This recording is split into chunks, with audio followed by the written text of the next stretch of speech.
নিরাপত্তাজনিত সতর্কতার অংশ হিসেবে বাংলাদেশে কর্মরত ভারতীয় কূটনীতিক ও কর্মকর্তাদের পরিবারের সদস্যদের সাময়িকভাবে দেশে ফেরানোর সিদ্ধান্ত নিয়েছে ভারত সরকার।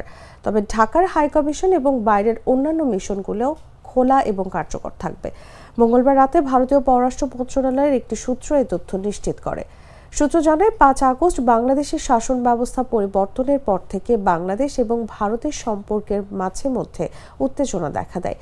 এছাড়াও ইন্ডিয়ান প্রিমিয়ার লিগ সম্প্রচার নিষিদ্ধ করে তার খেলোয়াড়দের নিরাপত্তার উদ্বেগ উত্থাপন করে বাংলাদেশ।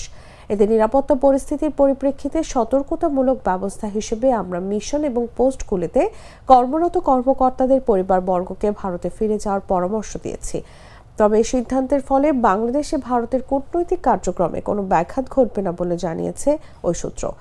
ভারতে থাকা শেখ হাসিনাকে ফেরাতে কূটনৈতিক চেষ্টা চালাচ্ছে বাংলাদেশ।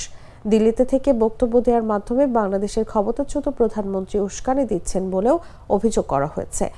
একই সঙ্গে বাংলাদেশে সংখ্যালঘু নির্যাতন করা হচ্ছে বলে একের পর এক অভিযোগ করছে ভারত। এই নিয়ে ভারতে বাংলাদেশ মিশনের সামনে বিক্ষোভ, ধস্তাধস্তির ঘটনাও ঘটছে।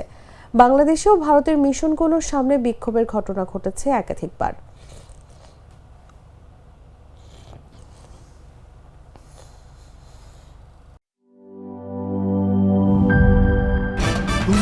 ভয় পাস না, এটা কসমিক ডোর। শব্দের আরেক নাম কসমিক ডোর। এর ওয়াল থিকনেস ও রিপ থিকনেস বেশি থাকায় এটাকে 50 বছরেরও বেশি। কসমিক ডোর, নিশ্চিন্তে 50 বছর।